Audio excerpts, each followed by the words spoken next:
ولئن مستهم نفحة من عذاب ربك ليقولن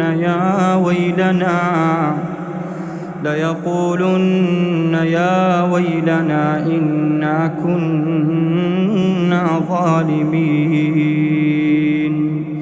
ونضع الموازين القسط ليوم القيامة فلا تظلم نفس شيئا وإن كان مثقال حبة من خردل أتينا بها وكفى بنا حاسبين. ولقد آتينا موسى وهارون الفرقان وضياء وذكرا للمتقين الذين يخشون ربهم بالغيب وهم من الساعة مشفقون.